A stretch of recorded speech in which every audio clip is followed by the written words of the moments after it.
இடம்பொருள் நேயர்களுக்கு வணக்கம். ஸோ சிறகடிக்காசை சீரியல் அப்படியே வந்து இந்த ப்ரீசி ஃபீல் குட் அப்படின்னு சொல்லுவாங்க. அதாவது அப்படியே வந்து தென்றல் காற்று போல் அப்படியே வந்து நமக்கு மனசை வந்து அப்படியே வந்து இனிமையாகிற மாதிரி சம்பவங்கள்லாம் நடக்கும் அப்படின்னு சொல்லிட்டு.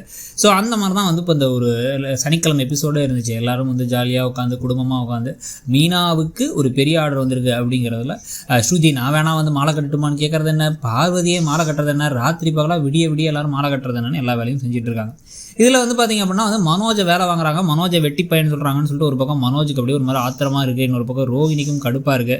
ஆனால் ஒரு வேலைக்கும் போய் தொலைய மாட்டார். 14 லட்சங்கிற வேலையை பற்றி பேசினா, இல்லைனா 20 லட்சம் கூட இப்போ பிஸ்னஸ் ஆரம்பிக்கிறாங்கிறாங்க, யாரா இவனுங்க அப்படின்னு சொல்லிட்டு ஒரு கடுப்புலேயே இருக்காங்க ரோகிணி. இப்போதைக்கு வந்து விஜயாவையும் வந்து வாய்க்கு ஒரு பூட்டை போட்டு விட்டார் அண்ணாமலை அந்த கதையில் வந்து ரொம்ப வெட்டியாக சில வேலைகள் செய்கிறாரு, இல்லை வந்து சொல்லாமல் இருக்காரு. நம்ம எந்த அளவுக்கு சொல்கிறோமோ அந்தளவுக்கு சில சமயங்களில் இவங்க விஜயா பயப்படுற ஒரே ஒரு ஆள் அண்ணாமலை மட்டும்தான். நான் பாட்டி வந்தால் ஓகே, அது வேற கதை. ஆனால் அண்ணாமலை எப்படியோ வந்து அப்பப்போ கொஞ்சம் நீ பேசாமல் போய் டீ போட்டு வா, காஃபி போட்டு வா அப்படின்னு சொன்னோன்னே இவங்களும் போய் போட்டு வந்துட்டாங்க பாருங்கள். அதுவே பெரிய விஷயமா தான் இருந்துச்சு. ஸோ இப்போ புது ப்ரோமோவில் வந்து பார்த்துருங்க அப்படின்னா வந்து எல்லாரும் வந்து ராத்திரி பகலாக வந்து கட்டிட முடியுமா நான் கண்டிப்பாக கட்டிடுவோம் அப்படின்னு கட்டுறாங்க. திடீர்னு மணி அடிக்கிற சவுண்டு கேட்டு குல்ஃபி வந்துருச்சு மிட் நைட்டில் அப்படின்னு போய் குல்ஃபி வாங்கிட்டு வந்து எல்லாரும் உட்காந்து சாப்பிட்டுட்டே வேலை செய்கிறாங்க. ஒரு மாதிரி ஜாலியாக வந்து ஒரு ஃபேக்ட்ரி மாதிரி தொழில் நடந்துகிட்டு இருக்கு. இப்போ இந்த சமயத்தில் தான் வந்து பார்த்தீங்க அப்படின்னா வந்து இவருக்கு ரொம்ப தூக்கம் வந்துருச்சு.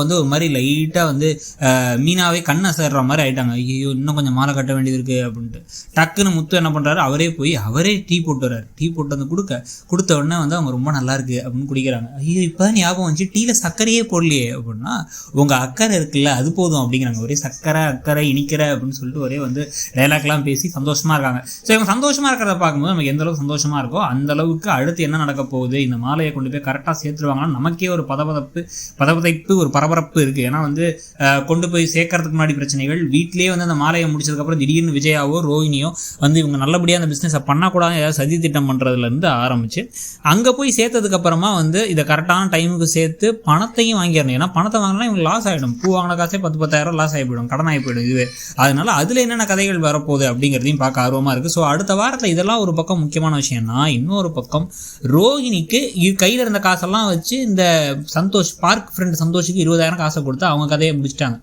ஆனால் இப்போ தினேஷுக்கு 50,000 கொடுக்கணும், சிட்டிக்கு வட்டி கட்டணும், இது இல்லாமல் வந்து பர்சனல் லோனுக்கு வட்டி கட்டணும், இது எல்லா பிரச்சனையும் முடிக்கணும். இது எல்லாத்தையும் முடிச்சுட்டு வீட்டுக்கு வந்தால் 14 லட்சம் 20 லட்சம் அப்படின்னு சொல்லிட்டு வந்து 2 பேர் பணப்பிசாசு பணப்பைத்தியமாக சுற்றிட்டு இருப்பாங்க. அதையும் சமாளிக்கணும்னு பல கதைகள் இருக்குது. ரோஹிணிக்கு ஒரு பெரிய அதிர்ச்சி காத்துக்கிட்டு இருக்கு. இந்த பக்கம் வந்து கையில் நிறைய காசோட வந்து மீனா வந்து நிற்க அப்படியே உங்களுக்கு இருக்கிற காண்டோட வந்து இன்னொரு பொறாமையும் சேர்த்து வந்துருமோ அப்படிங்கிறத பார்க்கணும்.